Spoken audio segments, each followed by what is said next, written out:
Hello, everyone. How are you guys doing today?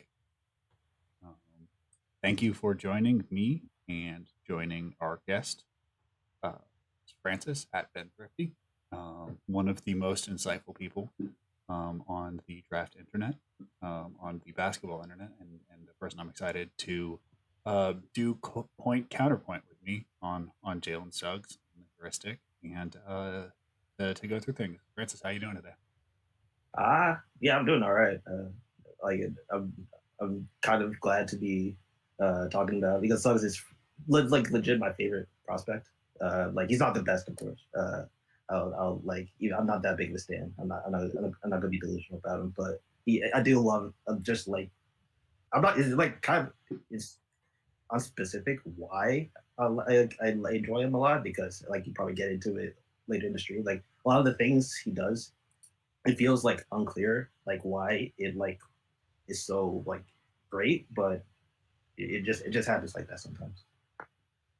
It do be like that sometimes. Um, so, I was going to start with just jumping right into the concept of the heuristic and the concept of scouting guards. So, for me, for those of you who may be new, who may uh, have discovered me before, uh, discovered me after last year's draft, the heuristic is how I scout guards because guards are pretty easy to drag and drop. Unlike wings, which have wings and forwards, which have a little more adjustment. Um, Guards are generally like a usage scaling problem or a, a problem of who they guard. It's not necessarily like decides how the whole team works. So I built the heuristic as a way of trying to figure out who could handle a ton of usage. Um, Thank you, Brad. I also put in some fun new elements into the stream. So subscribers and donations have some NBA themed gifts that I'm pretty proud of. So the heuristic is a way of scouting a bunch of guards pretty quickly. Suggs is obviously the biggest name of the guards in the draft, um, but the heuristic is basically a way of watching a highlight mix, usually between 5 and 10 minutes. Thank you so much, Mufioso. And seeing what is real from. So when we're talking about the heuristic, we're going to keep 5 things in mind. These are sort of the rough rules. The first one is show me the easy buckets, especially easy half court buckets. Um, it's pretty straightforward. Our second one is what's the degree of difficulty of the average bucket? Some people have moments where they can blow by a defender, but doesn't happen consistently. Our third rule is how dramatic is the advantage slash space creation when they are creating space laterally or vertically. Is it a lot? Are they barely creeping by? Again, all these edges are going to shrink in the NBA.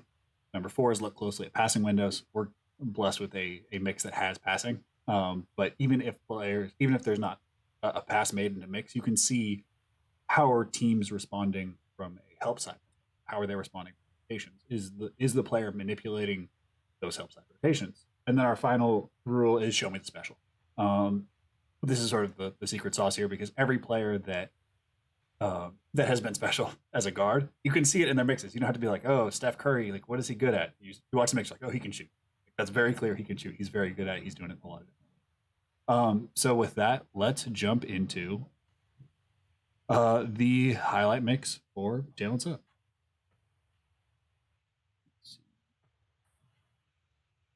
Looking. This is the early season mix because the the partial season one was 22 minutes long, and I have some decency. I'm not going to make you guys watch a 22-minute mix Yeah, that it's also covers. better to be done too. Yeah, um, and basically anything you're going to see in 12 minutes, you're also going to see in 22 minutes. You don't necessarily need to go through everything in the world. Um, One of the questions I asked in the piece, and one that I'm excited to get your opinion on, is like with Suggs, what do you start with? Like, what is the central piece of the pitch? Like, if you were to design a Jalen Suggs mixtape, what would the first play be to describe what exactly what is his special? All right, so I'll guess like if you want like if you imagine Suggs in the NBA, like in terms of like all right, what is like the production that he'll probably stand out the most on if you like going through like his NBA stats profile or something like that. My guess is it'll probably be the fact like he'll generate so many transition opportunities, which kind of which is interesting because I think it also in some ways kind of runs counter to your heuristic in a way because your heuristic is kind of like all right how in the especially in the half court like how are you going to create advantages like when the defense is set and the defense knows what you're doing then transition is like the whole point of it is the fact that oh how are you is being able to take advantage of the fact that the defense isn't set so I think that's kind of the interesting part is like Suggs is really good at taking advantage of opportunities in general. He's like ruthlessly efficient at doing it and do so, which I think kind of like the dilemma of him because he's really good at taking advantage of any openings, but there is a question of all right, at what point can you not rely on that completely? I'm on the standpoint that he it's probably not to the point where like he's going to be like a dominant scorer or anything like that. But that having that trait and as well as is going to be able to carry him like a pretty solid pathway to at least good though if it is not like true greatness. Yeah, that's entirely reasonable. So let's jump into it.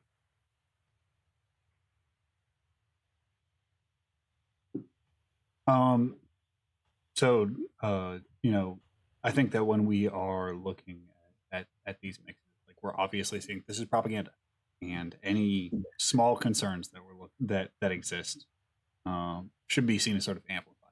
Things that aren't present, styles of play that don't show up, coverages that don't show up. That's sort of the one benefit of these longer mixes, like 12 minutes or something, is that while there is a lot of film, 12 minutes is enough to see like, hey, this guy's getting under on every single possession.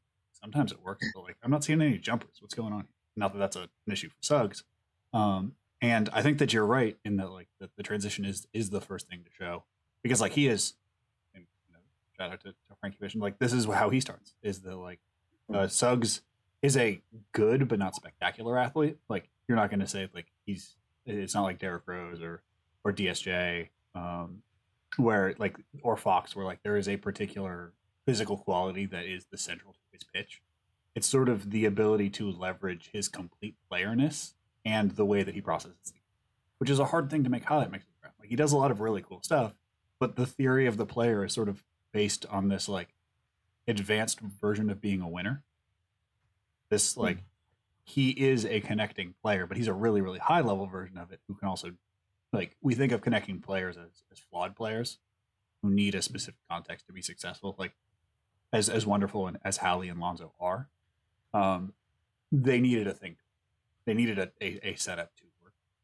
And for Suggs, seeing him as like not necessarily a version of that, but in the same sort of light, makes him make more sense for me than like as a like whatever the upgrade on connecting player is. That's probably how I would describe it. Yeah, I'll probably like I think a lot of times it's kind of like a you kind of think of it as a binary. Is like, all right, can he be a primary, or can he, or is he just like an off-ball guy? So like, but I think a lot of the times we think of it like kind of in a heliocentric sense, like even if it's subconsciously. And I think Suggs is like is like one of the examples was like no so his best situation is if you treat him very like squarely with like in the middle of that spectrum where like it's like how like it's not of course they're not the same players but it's like how Mike Conley and Kyle Lowry I think you could legitimately call them primaries they've also very often have been secondaries or secondary more secondary ball handlers in their careers. Mhm. But is the fact that like they can run an offense, but you don't want them to be responsible for every decision and every point in need. Mhm. With Suggs, like the ideal is he doesn't have to be your leading scorer and the guy running the offense. Um, hopefully he could be just like the guy running the offense, the guy who's always in transition, and if he's feeling it, then he could score. He could lead you in scoring that night. But ideally, you have other scoring outlets that will make him let him just play off of that. And that I think that's still you could still consider that covered in the primary spectrum. But is a player who could kind of like hop in between primary secondary type connecting roles, just based on like what's working that day, the matchup and everything like that. It's just that in the to the degree of like you won't be able to get to the heliocentric. Oh, okay. In crunch time, just feed him every time at the top of the key. We're just going flat and just go to work on whatever your matchup is. Doesn't matter if three people are going to be loading in the paint for you. That's probably not going to work for him at all. So Yeah, I yeah, think go that go on. that's the central misconception with Suggs is that he's like an out and out primary. And I think that Yeah. part of that is that our conception of like things that primaries do and things that the game is evolving to are like deviating. Like we have players now who take game breaking off the dribble threes and they're not primaries. And like under no conception Yes. would you consider them a primary. They just do the thing that we've only seen primaries do. Kyle Lowry's a similar point where it's like is a player who is like almost most effective or second most effective in the post a post player. Like no, it's like but Kyle Lowry's like 6'2". And we only conceive of it that way because it hasn't really been done before, and we're just seeing a wave of the game developing to add players who like add archetypes of players who have done things we consider primary duties, but are now moving. Yeah. Um, so And go ahead. sorry. But also, I think specifically, but that is also the fact like what we've also seen like work in like conference finals and finals games. Like we've seen like how LeBron like orchestrates a team, so that makes us more comfortable. Like, oh, okay, Luca, he can kind of play in that style more than other primary. So we probably often subconsciously we wonder if that primary can that primary actually make that work for a title contender if he's not playing in this particular style. And then if that for whatever reason that other primary works, then skepticism of it working. Yeah, and I find that to be the natural NBA bias, which is like this failure of historical imagination. To Yeah, be like a player playing like this hasn't worked before. Whether it's having a 7-footer who gets undered on pick and rolls all the time as your primary creator. It's like, oh, this can't work. It's like, well, until it does. yeah, And then suddenly that's within the purview of imagination. I mean, it's a form of realism um, that I find. And I think that it does limit evaluations because if you're only viewing things from what's possible, like you're going to live a very weird world where like new things keep happening around you that you swore weren't going to happen when they were prospects. Like we're seeing Halliburton exist, and Halliburton broadly does primary things, but you don't want him to ever be mm, primary. And as teams start to slowly remove responsibilities from primaries or tailor them, saying, hey, this guy isn't good at shooting off the dribble threes, so let's find somebody else who can, and that'll be their primary usage, but they're not really expected to do, the broad manipulation.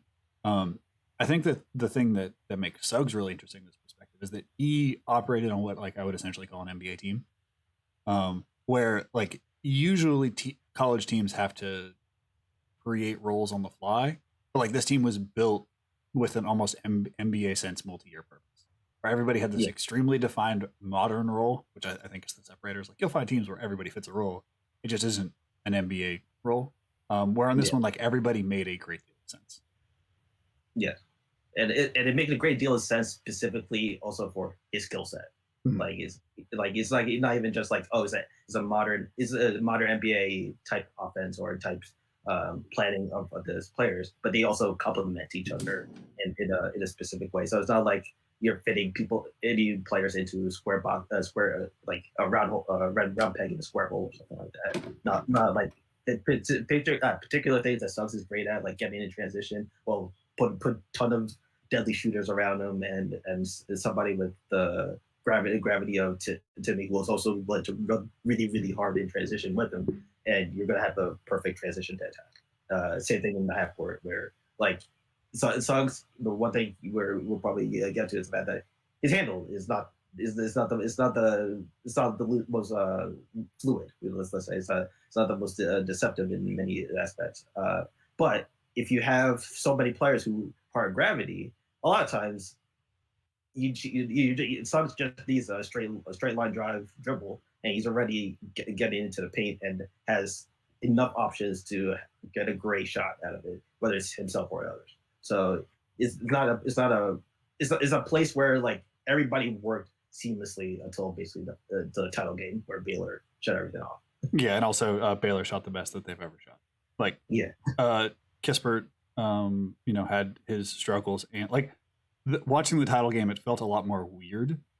Like often title games are like super pressurized and nobody plays particularly well. It's just sort of like one team does their thing a little bit more, and then the one game sample size. That felt much more like that than like any of the other games did. Like I think partially it's due to prep time, partially I think it's just because like the season was outstandingly strange. But the final felt more like, okay, this is a thing that happened than Gonzaga being frauds. Than Gonzaga being. Okay, so I would like to talk about like the heuristic broadly, sort of what we've seen, and then go through it bit by bit. Let me turn on some kind of night mode to make either the chat visible or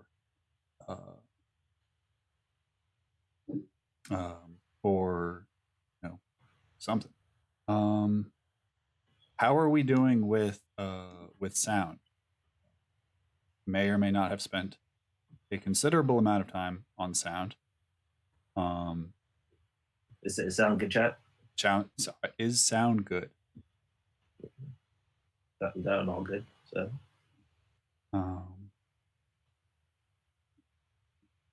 Really, what I'm asking is, how are the vibes?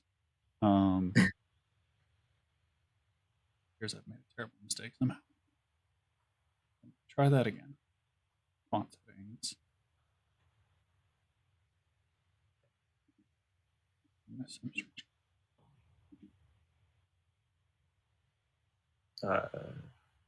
Someone says Google Chrome does have a plugin for night mode for docs. No, I just made the font red. We're good. Okay. All right, that works. Yeah, I just made the font red so it's not white on white.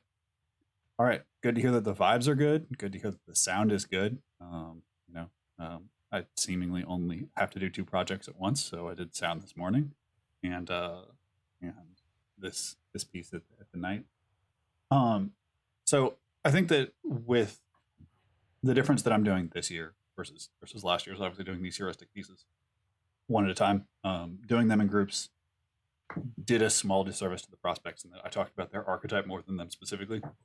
And I think Suggs is a great example of that, because talking about Gonzaga is real, because they used what I called hyperspacing, which is basically you have like 2 almost 40% shooters on either side, and a human steamroller in the post, and it creates an environment where defenses are put in no-win situation. So talking about Suggs is just like, okay, what do you do with these connector pieces is a disservice to how interesting of a player he is, and the difficulty of evaluating players at good contexts. It's something that I really wanted to hit on this year. We talked Usman, and now we're talking again, is that like, generally when we talk about good context, it's like, oh yeah, this guy played well in March Madness, and he's got a bump because of it. But it's not that like their whole year they existed in this very specific context that encouraged a series of behaviors and also discouraged away from their weaknesses. And how likely are those weaknesses to occur in the NBA where the team building isn't as strong? And that's the essential question for yourself, is like, what exactly are you asking him to do? And how likely is it that you can cover up his flaws and develop them long term? And I think that's probably the chief difference between me and you, Francis. on how Yeah. we feel about it. Is that like I might be a little more negative on the handle, Yeah. but I'm And also like I don't think that Suggs is a bad prospect by any means. yeah, of course. Um, Yeah, and then my take is more like, dribbling is for capitalists. He'll figure it out. He's just fast. He goes in. So yeah, give me one moment to change the category of the stream to sports. Yeah, I think that like the hair that I am splitting is that he is very valuable, and getting to his proper archetype is fairly easy, but separating out the 60th percentile from like the 90th percentile. yeah, so like you don't envision the Suggs that is like top 10 in the league and destroying all worlds in that vein. Where like I say like I don't I don't predict it, but I was just saying like I don't think it's like a worse chance than most other prospects in like a similar talent level or something like that. So Yeah, I think that's a fair reading of it. So I'm just going to go through and pick out the bits that jumped out to me. Like again, we're just going to walk through this piece. I appreciate if you guys could also read it and stuff, because I mean I'm not going to be as erudite here as I am. it's a good piece, trust me. Yeah. Everybody. Okay, so the next question is, will the gifts load? That's a fun one. I did not expect that to happen. There's always a twist in every stream. No, they will not. That's great. Okay. So, interesting. So this is the one where he rejects the screen. I mean, I could always just pull it up on stream, but we'll figure this out as we go. I mean, it may just be loading frame by frame and weirdness, but so this is a reject the screen, and the rejection happens when the guard goes under, and I think this is actually going to work for a lot of these, because like what actually happens on the play isn't as relevant for a lot of them. It's about the situation that the team is in. So Kispert, who you can see here, is going to go to the corner, and he's going to reject, and it's like, what are you going to do? You're going to dig off Corey Kispert? I don't think that your coach might set the speed record for stepping you out if you dig off Corey Kispert. So it speaks to the idea that like Suggs was in a context where his handle did not matter as much, because he would be put in these very specific angles where if he rejected, or if he lined up the rotation angles correctly, again he's a player with a very high feel, there were circumstances where like the defense could not win. It was, do I hedge at Suggs? Do I help off Timmy? Or do I help off Kispert? And then the final thing is like, well, if you're defending him one-on-one, you have to either be bigger, faster, or more athletic. And that's not necessarily a position thing that happens with guards in the NCAA. That's just not particularly common. The next one, here's like a middle pick and roll to Miami. And this is a chance to talk about like what athleticism means and what we mean about like Suggs having middle tier for an NBA player, which again is means that he's probably one of the like 50, 100 most athletic guards in the world, such as the hairs that we have to split. It's that he can achieve like a very specific type of advantage creation, which is he's a one-cut player who wants to put one foot in the dirt and push off as hard as he can. And whether that's coming off of Miami, whether that's coming on a split attack, whether when the defense is churned a little bit, there is a rotation to happen. He is best. If he has to break down a set defense, which again almost never happened to Gonzaga because they didn't need it. It's not just that he was particularly poor at it. Is that like I think he had like 20 isolation sessions for 30 games. Yeah, I think I like to like when I see him like attacking a defense, I kind of see it kind of like a poor man's version of Zion, where specifically how Zion was used this year in terms of like a lot of it is a lot of the like innovations sort of quote unquote of Zion this year is that like big gotten more and more opportunities where you'll get the ball at the top of the key, and they'll just get him any possible angle to get him downhill. And the fact is just like he's so fast and strong that even if he doesn't have to, doesn't can't like chain moves like three or four moves in a row. He only needs one move, and usually that's just enough to get the slight advantage, and the strength and the leaping does the rest. Now he can't do the thing with Zion is that he could do it on way more people than Suggs can, Mm-hmm. and he could do it through way more bodies. Like he could jump higher. He gets to a spot faster. He gets more space through his strength and stuff like that. And even the body contortion, which I think Suggs often tries to do, even though it's kind of like a similar body contortion every single time. It's weird. Like even Zion is like for some reason is so much more flexible. It makes no sense. But I think it's like a similar concept in how the ideal version of Suggs works is where you get him as many DHOs or just get him pin out where he's directly going downhill, and you just dare any defense to be able to, even if you're like playing under the screen and you're in position, you have to also be angled perfectly. Otherwise, he's going to find the angle to get like the slight step where he can get at least a decent shot in the paint. And I think that's kind of idea of how you want to approach scheme. Is like if you're a coach for Suggs, that's how you want to approach scheme, and that's where he's at his best. Yeah, I'm just gonna jump to some of these to see if that's a technical ability we can pull off. And I think that this is a proper point to talk about the handle. The handle is it's funny in a specific way. He's really good at getting downhill and staying downhill. Yes. I would say it's sort of like his handle in a lot of ways reminds me of Kyra's. The difference is that like Kyra's handle had the issue of like Kyra's kind of weak, like Kyra's really skinny, and so he didn't necessarily like to be touched and like struggled with contact. And the thing with Suggs is that he thrives on contact. But Suggs also struggles in the mid areas where you have to turn the RPMs on the bike down and then reattack. Like even when he gets stuck in mid areas, I think the next one is the one that specifically I'm referring to. He'll want to counter with these quick 2 or 3 hit moves. It's usually in and out, maybe an in and out cross, to get back up to full speed.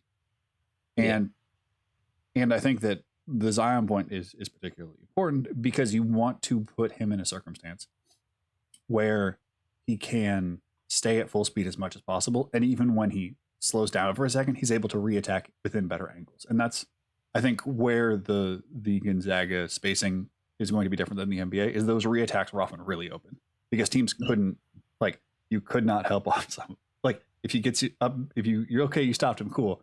If he feints it, Jesper, or feints it a Yai, who again was almost a 43% 3-point shooter as well, like that teams are going to bite on that because like if you give up that 3, the game is over. In the games they shot well, there was just no chance that you were doing anything with him.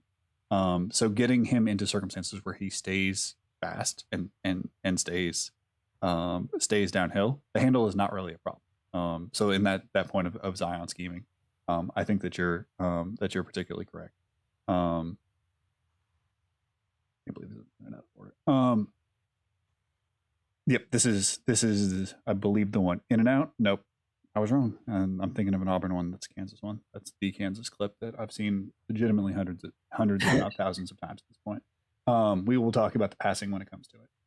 So I think that like the idea of how teams are going to defend him are particularly important when it comes to slowing down his handle. What I think causes that is a concern about his flexibility. Like he's a very good athlete. I think that like Baylor led to some ideas that like his physical attributes are the problem, and I think it's the fact that he's not particularly flexible and he struggles to sell his moves with wiggle. Like his in and out is very feet focused. His cross jab is very feet focused. And like for Baylor, they're just like, oh, just lock in on his waist, and they are like those guards are like basically the type of dudes you would want Like they're also football dudes. Yeah. They got multiple football dudes to cover a football dude. And of course, it gave him some problems. And also, like, Kispert shot basically the worst that he'd shot in his entire career. And those things are kind of what contributed to the Gonzaga loss. Like Baylor won that game, but Gonzaga also like took themselves out of it, both because of the matchup and characteristic performances. Yeah. So I think one of the the reasons why his role is interesting is he takes off the dribble threes, and they look by and large really really good. It's only, I think he's a 33.7% 3-point shooter, but considering the types of shots he took and the development from his senior year of high school to now, I felt really good about it. His upper body is a lot cleaner. The ball comes out with good rotation. And he has multiple footwork patterns, which I find to be very interesting for off the dribble shooters. He loves a dead leg step back, which is basically like where you look like you're going to drive. Your front leg goes, you flex it, and then instead of lunging forward, you simply just take that forward foot and bring it back and shoot. It's what he did to put BYU away, and ended up being particularly important. I feel really good about his long-term shooting. There is a specific thing in his shooting that does bother me, and that's the like sometimes when he gets tired, or when he gets tired, you can see it most clearly, but it's present in his shot generally, is that while he did make a lot of changes in his upper body, he at times can be an upper body shooter. Or the yes, definitely. And like, go ahead.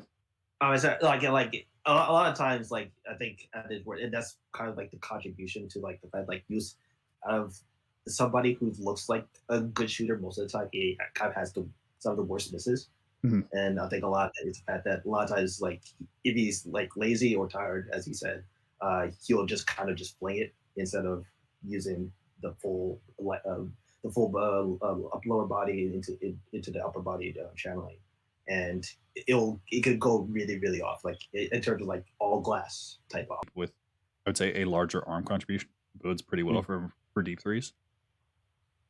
Yeah, no, that's exactly what I say. Like the fact that he's very willing to shoot like well beyond the line.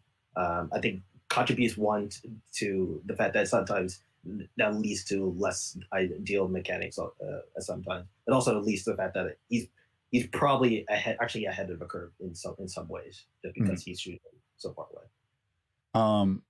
So I think that brings us to the head-to-head passing. If I were to show young players a head-to-head passer who I thought was like, how you don't always want to show people like the best of somebody because they're a little risky. Like you don't want to show, like you don't necessarily want to show kids Picasso if they're learning how to paint. It's like, well, do this thing. You don't want to show everybody directly into the LeBron like list or something like that. So yeah, Suggs would be the person that I would show like the young guards, because he basically does everything that you could possibly ask for. It is usually butt to sideline to start the possession. As soon as the ball goes through the net, he finds a sideline, puts his butt to it, so he can't get. It's much harder to trap him.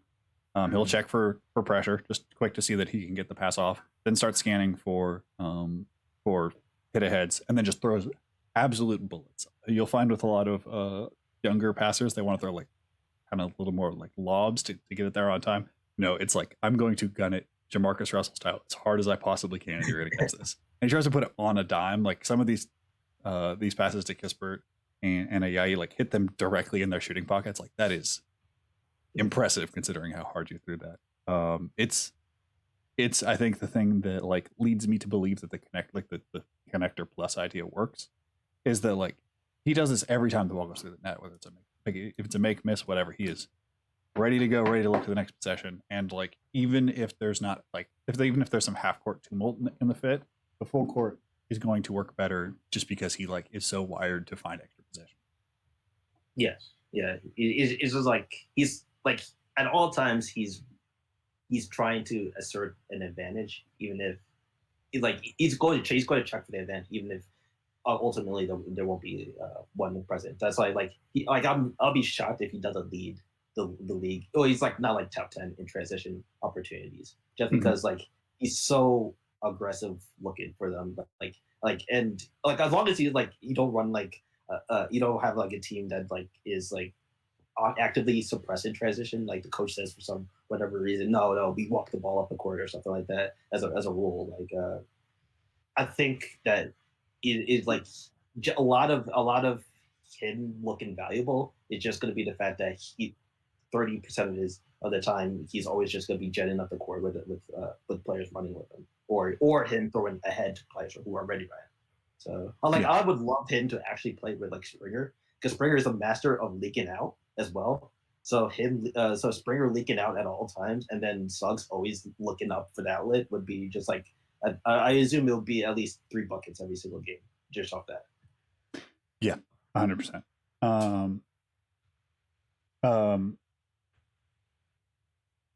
So this leads to, I would say, one of my biggest issues with Suggs as a nope, that's not the button I wanted to hit. Mistakes were made. One of my biggest issues with Suggs as a guard, which is that he likes to pass from a very specific passing angle. I think it's the most football thing about him, not his movement style, not his leadership, or whatever. It's the fact that he likes to throw passes from eye level and throw them as whips. The famous Kansas pass is an eye level pass. His bounce passes start at eye level. Like, he is most comfortable passing from there, and it is a flexibility concern, but it also limits his higher level feel. I think that he I think he sees more passes than he's physically capable of throwing because he's not flexible enough to pass from multiple different angles. I agree there. Yes. Which is sort of I don't know if it's low hanging fruit. I think that it is hanging fruit in that you can get extra passing out of him. But like, when you watch Suggs, the next time, watch how many of his passes don't come from the core of his body. He in general just plays down the middle of himself. Like basically the inverse Lamelo, who plays in no parts of his middle of his body. Basically everything is an extremis. Where Suggs, plays at the core. His passes are from the center line. His moves are generally from the center line. For a more compact guy, it does make sense, but like, you need NBA teams are going to be able to time him up better because they know there's only so many possible passing moves. And against the Mikal Bridges of the world, like, that's not going to work. You need to have more weird rhythms. You need to have more possibilities that you can present defenders, because if it's only from the core, it's pretty easy to reverse engineer what the pass is going to be.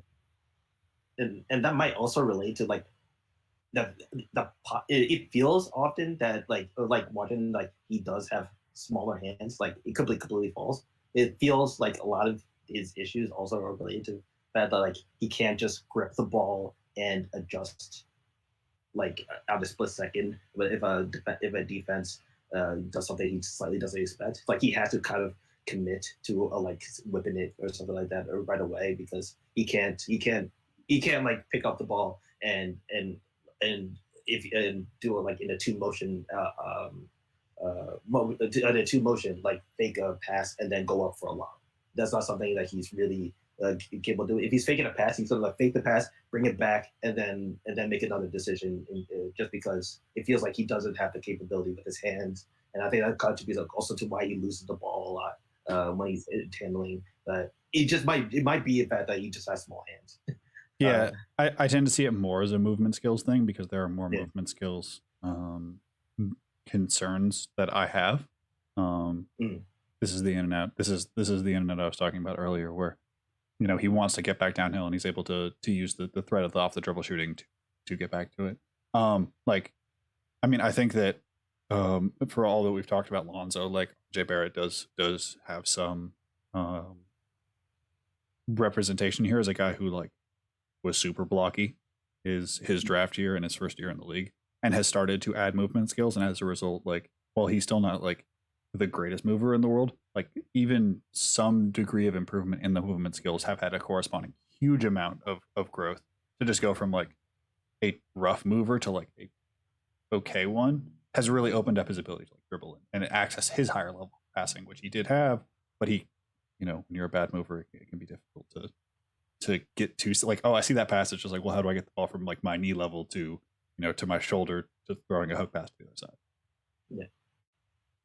Yeah.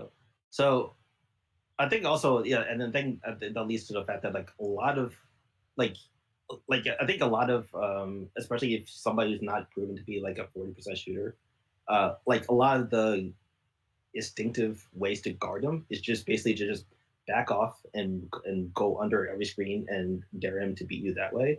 But yeah, I think he's kind of a rare guard where a lot of ball pressure and a lot of a lot of and a lot of like really getting into his hands, like especially for guards, like is usually rare that you really want to do that. Um, but I think that doing so is really the way to guard him. And I kind of wonder if early in his career, because it's so rare for teams to really approach guards in that way, if that would actually happen. So I wonder, do you think that teams will actually be quick to counter him early in his career, or do you think it'll be or do you think it will just happen right away that oh they'll find out like his weaknesses and quickly adjust to it? Okay, so I talk about this later in the piece. Yeah. The later section is going to be a little bit difficult, just because the GIFs don't work and we haven't seen the video, but I actually have the wrong one loaded up. I loaded up the patron preview, which, you know, the wonderful subscribers to Patreon got 3 hours before everybody else. They got the first 10 pages. I can't recommend them enough as people. They've been wonderful. Maybe this one will work? Question mark. It does. I don't know how. Don't ask me how. This one works. Okay. Wow. Get a hell yeah in the stream for that. This really just changed my life. Okay. So, can't believe I just made that happen. So as we are going to talk about a little bit later, a difficulty for Suggs is like how teams are going to guard him, because I think there are two general approaches. I think that the first one, sorry, I have to scroll down. This is a weirdly long article. I don't know how that happened. A thing that happened with him is that teams have two options. You can pressure him really, really heavy, and try to like force him into like straight downhill reads. Hopefully the handle doesn't work. You know, if you're from a defensive perspective, it's like maybe the pressure breaks down the handle, maybe he speed him up, he makes rash decisions, or you can light all the way off, and you can just force him into these middle spaces where he doesn't necessarily have counters. And it's going to be live off floaters and meet somebody at the rim. And I don't really believe that. Like, I think that teams are just going to do a lot. Like, you'll have some teams that just want to prove a point and like go into like let's punk him mentality. But I think that most teams are just going to be like make the rookie beat us in open space, in that like that 18 to 12 foot space where teams can just drop everything, sag off, and say like win on floaters. Because like Suggs being wired as a winner guy like isn't going to take 15 floaters in the game. Like it's just that's not particularly good process from an offensive perspective. Like every point guard knows that like I'm not really getting good shots for me or anybody else because you know the other four help defenders are just going to be absolutely sitting back and help and just being like, okay, here's what's happening right now. So I think that that's what most teams will do. Also, like I generally think that NBA teams do what requires the least tinkering, and to absolutely press into somebody's handle is like a thing that you might get occasionally. But I think for the most part, teams are just going to be like under, beat us with making a proper decision every time down. Yeah, because I think the fact that like he kind of like it's in theory it makes sense in some ways to like go under in him, but I think he has a game that's kind of comfortable in terms of when you go under, like unless you position, like you could get to the spot right, but unless you position yourself right for his specific angled drive, he still gets like a slip in where a slip past you more than you would expect for like, a lot of those plays. And that and the same thing is also the fact that also if you go under, he's not somebody who hesitates to shoot. Mm-hmm. He's not somebody who like, oh, okay, now going downhill is the only option I have if he has like 5 feet of space. He is somebody who will automatically pull up. So I'm wondering is it like a case that I think, because I agree that the teams will actually probably pursue that angle at first. And I wonder if it might be a case where Suggs actually looks better starting his career than he does maybe in his second or third year or something like that. Because of the fact that like I think teams will do that, and I don't think it will bother Suggs as much as he might seem on paper. And so it is probably, but maybe a case like if he goes on a team that's really good and makes a playoff team roster, that he probably maybe the case like his first playoff series looks a lot worse than he did in the regular season or something like that. And then he needs the adjustment time like in the second and third. Yeah, I mean, I can also see a circumstance where like Olin really helps him. Mhm. Owen Zeppel is I would say one of the gold standards of player training. Really helped Pat Will's mobility specifically last year, but it's worked with the Alexander clan, Yuta. I mean, the runs are very common on YouTube, and I do recommend his work for anyone looking for more intersections between scouting and player development. Olin is a really good place to start. I would like to backpedal slightly to just to look at the shooting a little bit more, just because big clips work now, and then to go into the stat stuff. So I think that with like you can see with the shooting that he is certainly capable, and that 33% of difficult shots, like I wouldn't like he got a lot of really good shots, but he also took deeper looks, and you can see that the legs are not entirely consistent. Like sometimes it's not LaMelo where it's really out there every different possession, but every time you watch him watch his legs, it's a little bit different. And ideally, I'm a believer that the ideal jumper is the one that looks the same every single time. Doesn't necessarily matter how funky it is. I think there are general optimizations through biomechanics that can be made. But if you shoot the same every single time from basically any distance, like you have what I would consider a good jumper and one that will start to go with time. Yeah, I agree. But I do like is a thing where like even though it's slightly different every time, like I do think that him being comfortable enough with it with enough versatility is like kind of counters like it makes it like a little bit more easy to stomach than somebody who is a little bit different every time and they only shoot one way and they only are comfortable in one type of jumper. Like they can only take a pull up if they do this specific dribble combo into the pull up.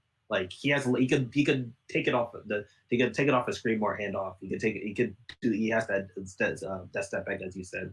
Like it's a little bit more versatile than most people with those issues, which I think is. He also takes for guys who have like some jump, like and again his jumper inconsistency is like very minimal.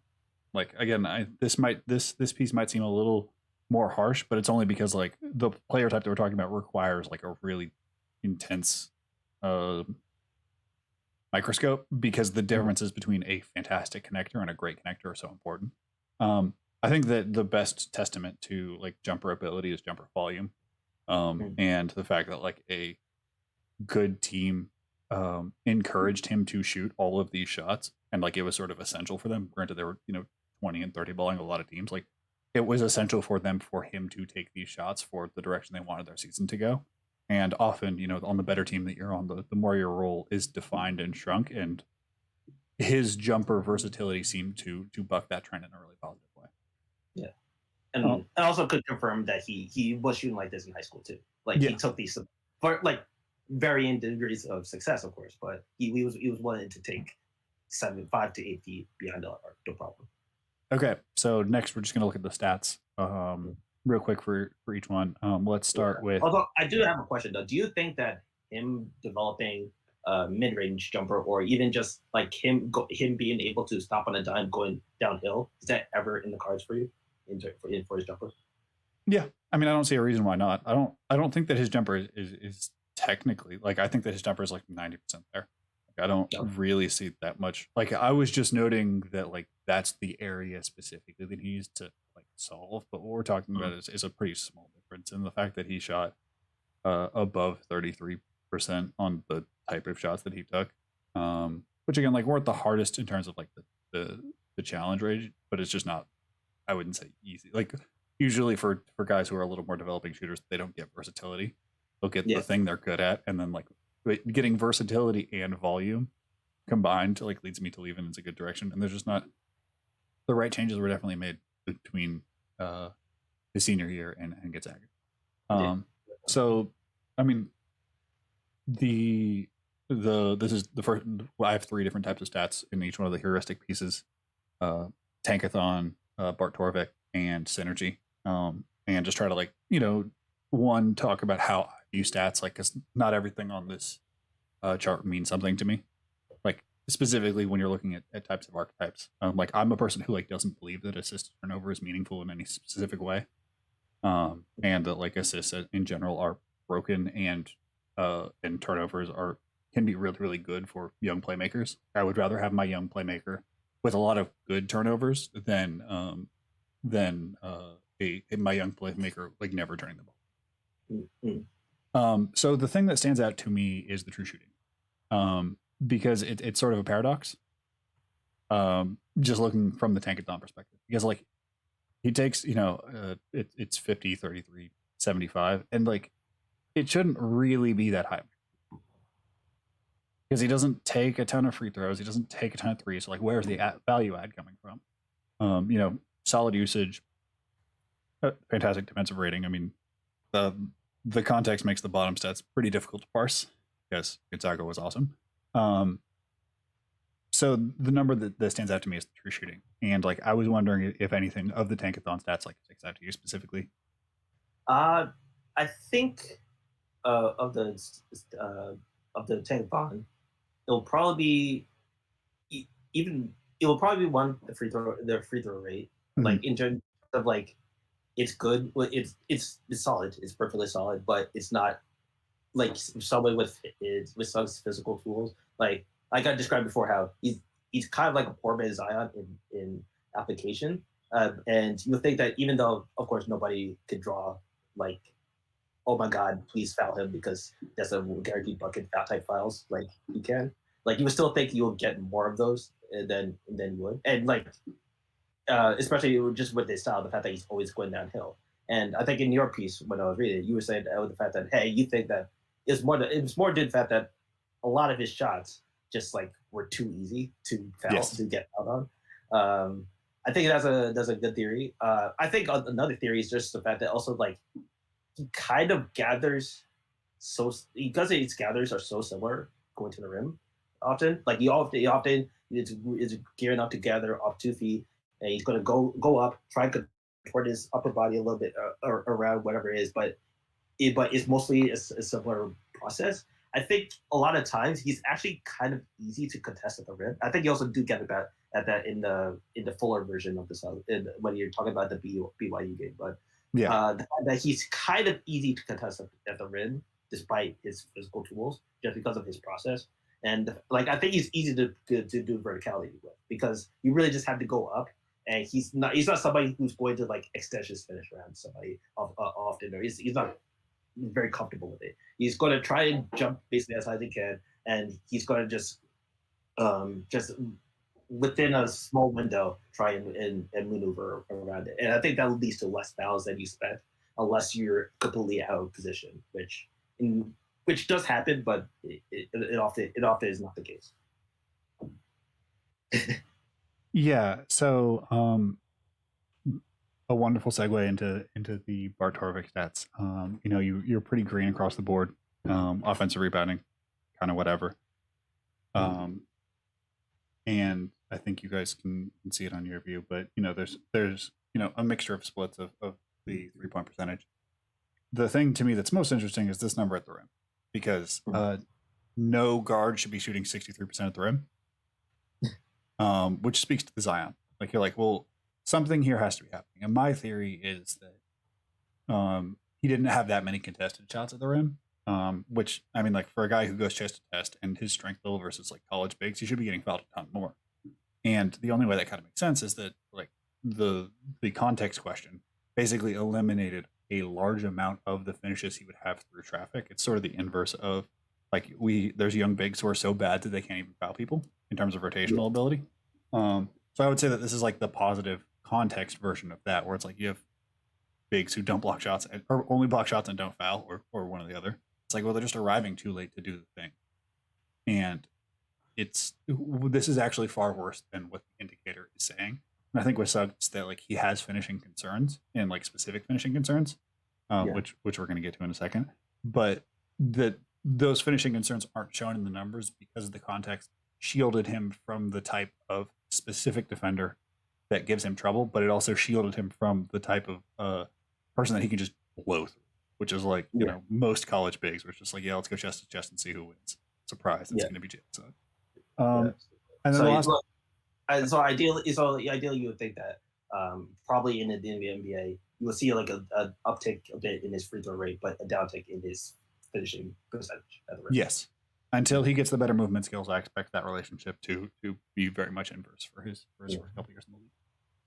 So here, you know, this is the profile of a very good college guard. You know, very good in basically every situation. Fun nugget: 16 zone possessions for teams against Gonzaga this year. It speaks to the fact that like that level of shooters is very stressful, and coaches don't trust it. And then we get, you know, again, good across the board. This number right here, which is isolations, 17. Now, there's a number of ways of seeing this. Like, you don't really need isolations on a good team, but when you compare that to, you know, other guards in this draft who are on good to very good teams, they had 3 to 6 times as many isolations. And you can read this as like, you know, those possessions were subsumed into, you know, into transition looks or into, you know, spot ups for him. Or you can see it as like Gonzaga kind of figured out that the way to limit his handle was to never ask him to attack in isolation, where teams are more 1-on-4, and the type of handle, which is the stop start multi-directional handle is best, and that's where they hit it. That's where they tried to hide him away. Do you feel like that theory has any weight? Yes. Yeah. Like I think it's like it's a type that he's probably only good at. Like he's only probably going to look good in isolations when it's kind of obvious that like he has to stumble to not be blown by his man. Basically, like he has to literally trip almost to not go by like the 7-foot like second string WCC center or something like that. So in those situations, yeah, then an ISO will probably be fine. But he's not somebody, and that goes to the point where like he's not somebody who you probably want over like 32% usage, because at that point, like you have almost no choice but to do some ISO. There's only so many ways that a coach is going to be willing to scheme you into like 50 to 20 over 50 to 20 field goal attempts and like a few 10 free throw attempts just through screening and through off-ball movement and stuff like that. Like at a certain point, you do have to ISO for that type of usage, and he's not. He hasn't shown that he could do it. Besides, probably like his go-to will probably just be that he'll go into a step back every single time, or like 75% of the time, and then the other 25% of the time is if he has somebody who's like egregious slow in the NBA, he'll be looking to blow by him, and hopefully that'll work. So now we're into the last section, which is 10 clips of context, where I watch a lot of games for obviously like I've seen basically everything of Gonzaga this year. So this is a rewatch. I hadn't seen the championship game or the Final Four game in about 2 months, so it was interesting to go back to that. But I just grabbed 10 clips of like things that either aren't shown up in the highlight mix or like maybe the inverse side of the highlight mix. And I think in watching these games, I try to go with the later games just because like the mix that we had early games, not that like the early games were like worse or less indicative, but like we were in a very strange season. And the level of preparedness early was very much varied depending on how much practice time teams had from their particular coach. So I tried to lean into the later teams. I think that every single clip I have is after January. And I think after watching these, I think I watched 8 games for this, is that the Jaylen Suggs skeptic game is the WC's championship versus BYU.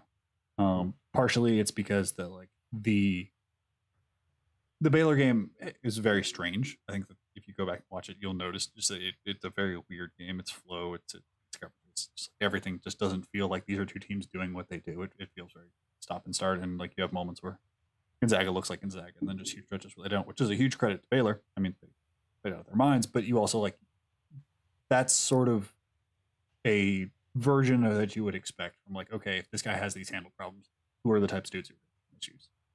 Yeah.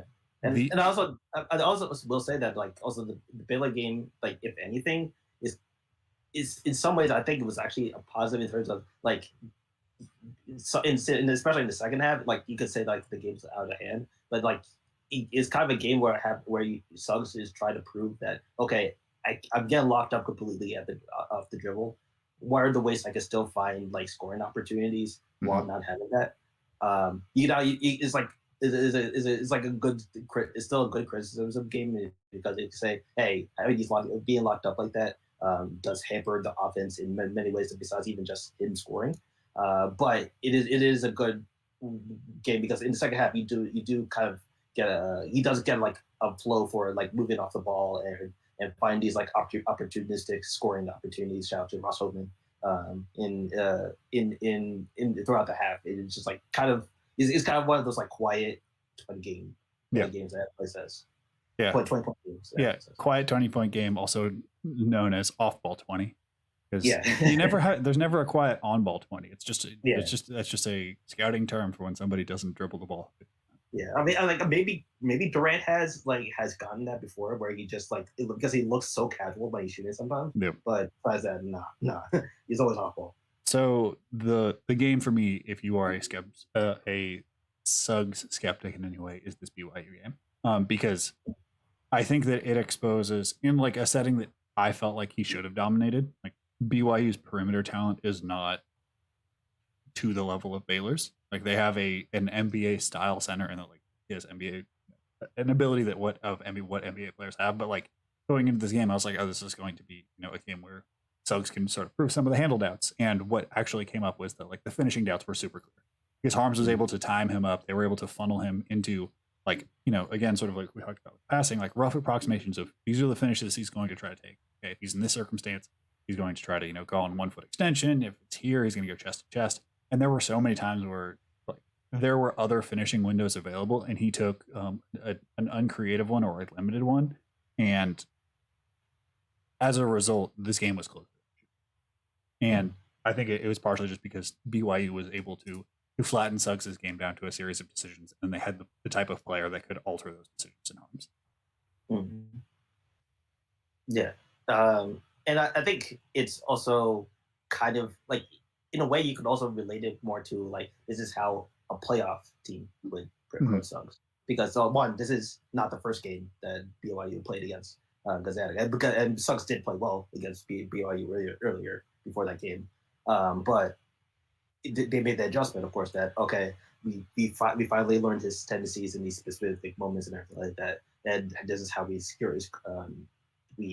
adjust to him and make him enforce him into these windows. And I think this is a very instructional in terms of how like the start of Suggs' career is probably going to look, unless he's in again another extremely perfect situation where he doesn't actually have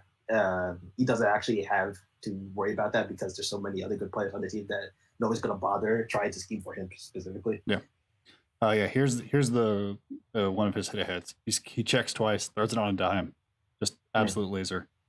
Would frame this, would teach to every kid in America. Honestly, it's magical. Here's sort of a thing that like I think will translate in the league is that he's strong. And strength rate creation is a thing that like can broadly be underrated because it's very hard to quantify in like an eye scouting sort of way until you're like, oh, that's a big dude. He just like absolutely hit the Y button and cleared out of the way. And really processing that and standardizing that towards the NBA. Well, I think that there are a lot of guards who Suggs is just going to clear on the way to floaters. What that actually means offensively and like how you can turn that into a cog in a larger machine is going to be kind of difficult.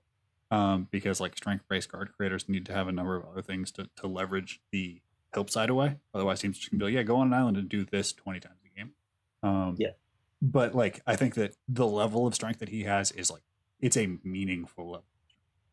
Yeah, I think it's essential to his driving game too. Like because a lot of times it's like he gets the initial advantage, but because his handle isn't creating like like a complete ocean of space, but rather like a river of space. Mm-hmm. He has like he has an advantage, but it's like a slight one, and then he uses his strength to kind of hold off the rest of the way to do it. Yeah. And that's like it's kind of like a consistent pattern of it. So I think the fact that he does it so often makes me would make me encourage that he's willing to do it. It's good. It's going to be work going forward. But it might also be a case where like if he does run into the wrong matchup where the guy he's playing against just is too strong for even that, Mm-hmm. then it might be a case where okay, this specific matchup, Suggs has a problems driving. Yeah. I also love any guard who uses 2-foot floaters.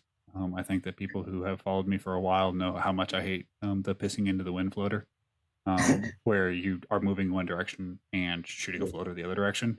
He has that occasionally, like basically every young guard does, but like just the style that he takes floaters leads me to believe like he's just going to be a straight 2-foot guy. And then on a long enough timeline, if you are good enough at floaters, going to a hop floater means that you are able to become ambidextrous floaters. Not everybody gets to that point just because like it's really difficult to make left-handed or opposite-hand floaters like mathematically meaningful, but it is a cool thing that is possible. Much easier if you're a hop shooter. Next we have I would say his special physical skill. If you want to jump in. Yeah, I was also going to say that also with the strength is like the fact that he has that strength and also he's a rather willing mover off the ball. I do think that that like those quick seal post like him cutting into the paint for a quick seal and it's actually going to be like a fairly viable strategy for teams if they want to use it in terms of like all right if he cuts and you stop you guard the cup well enough that that he's not gonna just get an easy dunk at the rim or something like that. He still has the strength to seal for a second in there and take like a little like maybe small turnaround something like that, and you'll be able the strength to hold that position. Yeah. I mean, to me, the special, like his physical special trait is the fact that like his hands are so strong.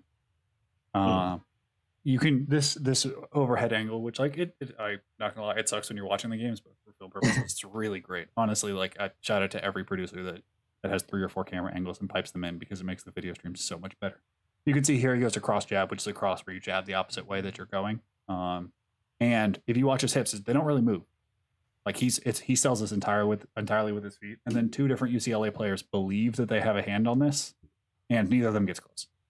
This doesn't get called a foul because NCAA refs, but you can sort of see that like the avenues of like okay, so if you get him into the paint, there like if you can scheme things to get him downhill where digs like won't matter because again his handle is very dig vulnerable. Yes. His pickups are a thing that I would like really like to see him work on. There's a pickup that really bugged me that we'll see in a second. But there are a lot of really interesting things, and having such great hand strength means that like more pickups are available for you, like one hand overs. You have a lot of options there. I think that this is an interesting thing, and a thing that teams that do want to use him, off ball, like there's been mention of Lowry and of Drew. I think that like we're just seeing an archetype of guard that didn't exist 15 years ago, and this is another one of those, which is like a guard with power who can be used on or off ball. Depending on the 3-point utility, who also will have the extra energy for just like playing nominal point guard and be able to revert that more towards defense. Yeah. It's which is like not in theory a guard that you can fit in also a lot of different areas. Yeah. So the reason that I thought about Olin was not just because I'm a huge fan of Olin, but this specific play reminded me of a Shea play. Which is that Shea turns this exact situation into he takes one small extra dribble and then gets to steal a step to turn this into a reverse on the other side. Because as you can see, Timmy is sealing. So all that, and I mean, like Gonzaga's big is seal every time to seal off help to prevent weak side shot blockers. And if you know this, which I'm sure he did, he knew that he just had to get to the other side of the rim where the big can't get it because the rim protects him. These dribble pickups, these getting an extra dribble, this, getting into a unique syncopated footwork pattern is going to be essential for his finishing because going chest to chest with NBA bigs is going to work sometimes. Yes. There are bigs for which his strength level is not. It does not meet the requirement to go through. And a Yeah. lot of his finishes are just like, I'm bigger, I'm stronger, and I can hang longer. And also in the NBA, like if you hang, there's going to be another 6'9" mutant ready to punch it when you do finally release it. So I think that getting extra tricks, getting extra tricks through the flexibility, through the mobility, through the syncopation is essential. And like again, Shay is an Olin client, so that's this exact moment flashed into my head. I wasn't able to find the video clip in time. I will probably do that either tonight or tomorrow. I think I have some small edits I want to put in after talking to the stream with you. This is a getting downhill and staying downhill one. We've talked about here goes 2-piece combo. This is a team that kind of went with the soft coverage. Here's a Miami soft coverage. They're in the middle, and they just can't keep him there. But I think NBA teams are going to be able to not the level of shooter concern in the NBA just because of how much easier closeouts are for NBA athletes, but also like NBA point of attack defenders are going to be more confident in holding him out. Yeah. So with this play you scroll down in particular, I think it's illustrative kind of also of like I I think it's also going to surprise teams just like how, like you said it before, just like how persistent he is at going downhill.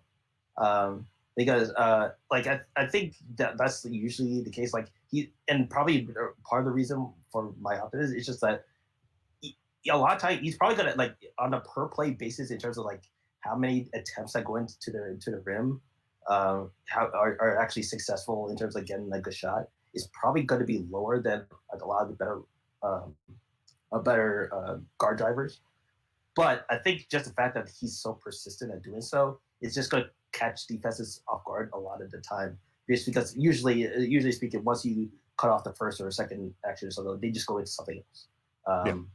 But he's like somebody who is always going to double check to make sure, hey, all right, that he cut off me on that angle. All right, if I take one step here, can I get another angle that'll go to the rim? If they cut off that one because somebody rotated or stunted a little bit to dissuade me. All right, if I take another step back, will I get another angle and stuff like that? He's always looking for that, and I think just like defenses, especially if they're not, if it's like game 45 of the regular season, and they're just trying to run their scheme as they drew it up, and they're just expecting, okay, you're not 20 out of 20 teams, most of the guards will just throw it back out, or they'll just go back to the top of the key reset or something like that. It's the catching the defenses off guard with another like quick little dip to get into the rim. It's going to get like at least 6 points. I feel like it. Yeah, I think that something that pairs with that aggressiveness is just got to pass from different angles. Like this is, I think, the most egregious one to me because every defender has their hands up, and he brings the ball where their hands are. It gets through. Like this is a good example of him being like on a different time. Him seeing that there's going to be this cut moving through. Him seeing that all he needs to buy is a half second, so he stalls. Those things are good. It's just that he brings the ball up, and if he had kept the ball, down in his handle, between the legs, or really anything to stall for time, this pass gets through cleanly. And because he brings it up, because that's his habit to bring the ball to eye level, again, like a quarterback, where this is where it works against him because that's his passing comfort area is above the numbers. So that is, I think, going to be an inhibitor of his creative ability until he can quite get over this habit. Yeah. Like, do you believe that it will prevent him from actually running certain sets just because certain specific sets just require, it's like certain pressing angles are just like a requirement to be able to get down? Yeah, I mean, like if I were running a draft workout for him, like if I was a team running a draft workout for him, I would bring in the most ridiculous on-ball guard I could find, and just be like, okay, you're going to pressure him every time he dribbles, and we're just going to run hammer sets to the weak side, and I just want to see what, okay, now tell Suggs like, okay, you have to do 3 between the legs, and while this guy's pressuring you, and then hit this hammer pass, and it's just you'd have a staff or filler guys doing the hammer set on the weak side and just see what exactly he can do out of his handle. I think that one of the reasons why this is such an important point is that like Suggs' court mapping is really one of the ways that you can kind of test court mapping or processing or feel level, what we would like, generally call like the ability to read the game is seeing strange situations. So like it's pretty rare to see 4 defenders on a baseline. And Suggs very quickly figures out where they are, maps their hands, and then hits, I would say fairly dangerous cross-court pass that he knows will get there. Like it feels more dangerous than it is, but this is also like a circumstance that can go very poorly. And he's able to pick out the right pass at the right weight, at the right angle. And like just finding these strange situations and seeing how players process them is definitely a lesson that like LaMelo codified for me. And it's sort of like I think one of the differences between Cade and LaMelo is like Cade kind of doesn't like these situations. Like Cade really wants a normalized, like, okay, you're gonna do this, I'm gonna do this. And when it gets weird, you can kind of see him be like, and he's like the wheels start turning and you can see that. And so just to make a quick decision in a strange spot, being like, okay, we need this 3. We're down 16. Like, this is the chance to make a run. And this ended up being like, I would say a fairly large swing in momentum. They get a transition look that breaks down because Baylor was awesome on defense, and to find a transition 3 is huge. It's something I've definitely come to more and more as a point. The last one, this is the dead leg step back that we talked about, where but also going back to the passing though, is like I think that's actually the number one thing I actually used to like determine like the so-called proactive passer versus the reactive passer, or so they're just like basically to be more blunt is like the more elite passing rather than the more drilled passing. Like the fact that it's just like I think you're calling it basically straight situation. I usually just call it like improvised situation, which is like is situations that you couldn't have schemed for, or just like out of a broken play.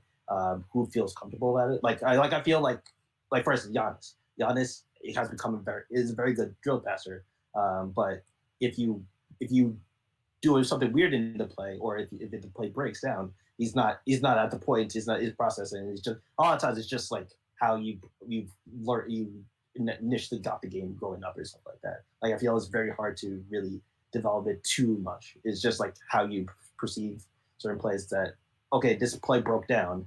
All right, one, am I going to panic because it broke down? Am I like is it what is my first instinct to do? So, and I think what people tend to call like with Suggs that he's just a winner. Just has like the killer instinct or something like that. It's more the fact that in improvised situations, he's very confident and he's very self assured in that he can find a right play in an assertive play. And I think that's like the intangible that people try to call. He's a winner. Yeah, absolutely. I mean, with passing, like because styles of passing and passing in general is like sort of under discussed, or it's like more difficult to discuss than other elements of the game. Where like we do have a unified language. I try to keep the terms at a minimum unless it matches what I've written. I don't forget what I had called it, so I just went back to like what did I mostly use. So here's this dead leg step back that I talked about, and here you can see that this is just an arm check. There's not that much leg going on where in some of the earlier shots like it's all leg powered and there's like sweep and sway forward. This is just the one like biggest concern. Like the rotation on the ball is really good.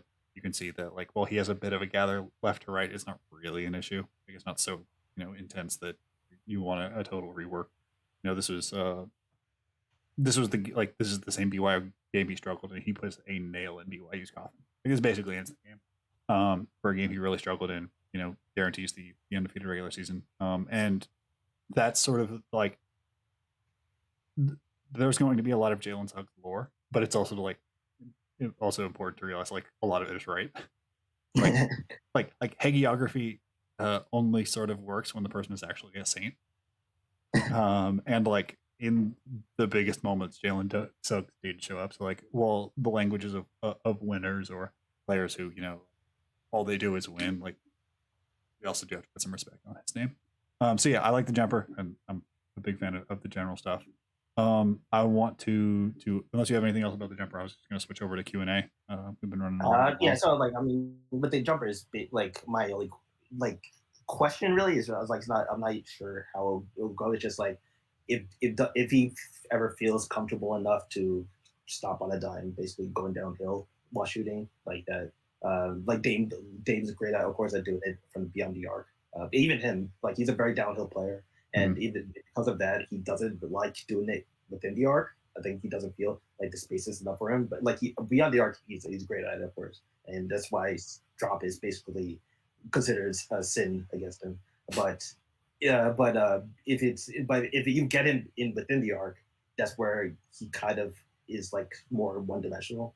And I wonder if Suggs, even if he's going to stay that one dimensional as a downhill player because he doesn't have that option of going to like a stop on a dime jumper, or Mhm. if he does get it, if he can he at least get to the Dame level. Of course, he's not going to shoot it like as well as Dame will, but can he like if you set a high screen like by the logo instead of by the arc, would Yeah. he be able to roll down and right on the top of the top of the arc splash a three, or does it always have to be like a step back or a side step, or just like a comfortable one dribble into a jumper?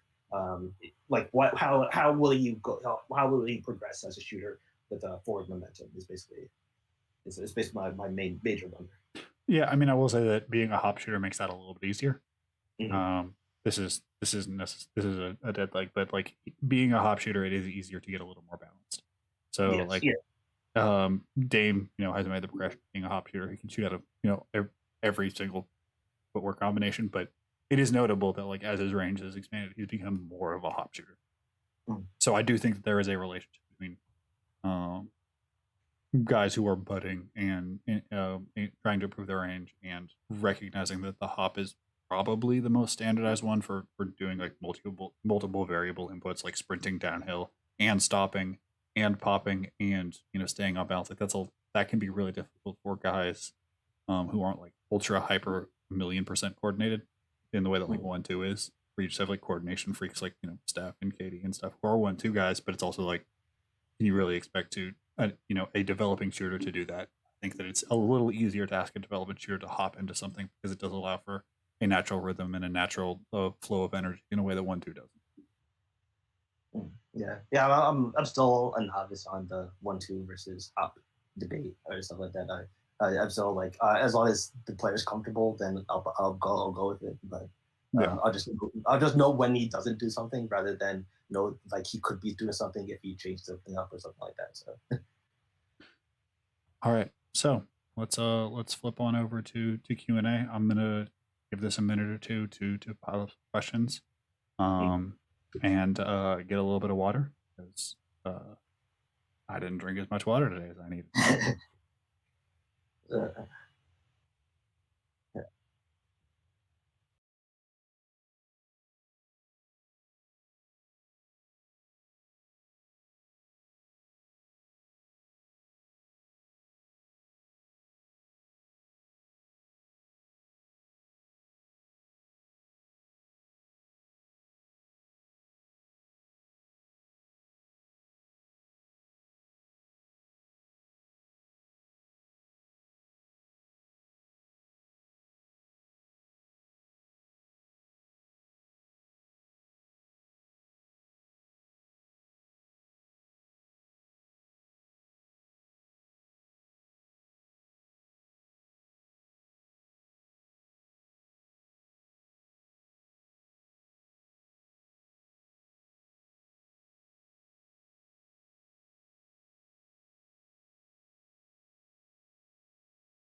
Okay.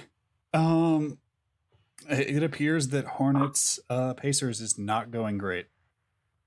Um,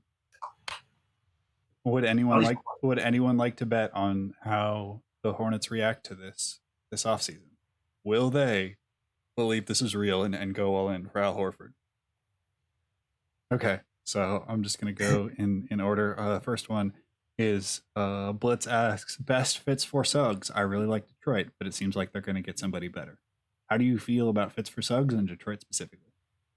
well, I think going along before, like in terms of realistic, in terms like they possibly could have a pick there, and just like I know that they could at least one sets that work. I was thinking of the Pelicans, um, just because they like basically you don't have to change too much from what they're doing with Zion already. Like there might be just a slight question as like why run this set for Suggs, but if you can run it for Zion, but I think that just the fact that you could always just spam the two of them doing the same thing over and over again, and it probably works half the time. Just with a loop almost. But also just that transition will be devastating. Him having the scores of Zion and Ingram off him to not have to be the crunch type scorer, it's going to be huge for him. He'll I think it'll be very great for the defense in terms of like, yeah, we didn't touch on the defense much in the stream, but I think even though I do have some issues with it because he's very much, oh, I'm just going to be very cocksure that I'm going to get to this rotation or ball in time, and he's probably going to learn that in the NBA when you're especially when you're not a freak like measurements guy, like a lot of times you're going to whiff. But he's probably going to learn that quickly. But I think that overall mentality is good for this particular Pelicans team where they need to be flying around more. I think in general, like Zion, like he has his faults, but like you really want to maximize him as a chaos engine, and I think having Suggs there would encourage him more as a chaos engine on D. Um, so I think that the offense and defense fits really nice for New York, and they might be able to get a pick for him there. For Detroit specifically, I think him next to Killian. Uh, I think like it's is it one in one way they like it's okay in the fact that like they kind of balance each other in terms of Killian is not as downhill as Suggs in good and bad ways. So like he like Killian is more willing to probe and he's more willing to um, and is also more willing to like, all right, if even though there might be a lane here, I have an open floater here. Let me just take it. Let me just take it. Which at certain points it is actually a good play rather than always looking for the probe into the paint and you let's waste the whole possession looking for that. Um, but on the other hand, the like not so easily instant scoring advantage every single time that you it will probably not be like I'll probably call it like an average fit. Yeah, ultimately, like it's probably something that I wouldn't like scoff at or is be taken back out initially, but I wouldn't say, oh, this is going to be peanut butter jelly or jelly and whatever food is actually good. Yeah, I think Detroit's a fine fit. I don't love it mostly because of the wings. I don't think it's a particular issue uh with Killian. I Yeah, just like that's not the front court. yeah, it just like I think uh Killian and Suggs would be really fun. I just like man, there's some questions for the rest of of that. Um my fun fit is very similar to the Pelicans idea. And it's Sacramento.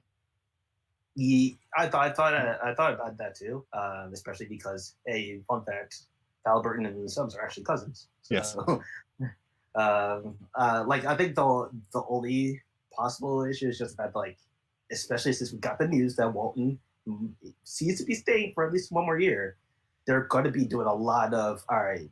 We're just going flat spread pick and roll. All right, try and beat your man.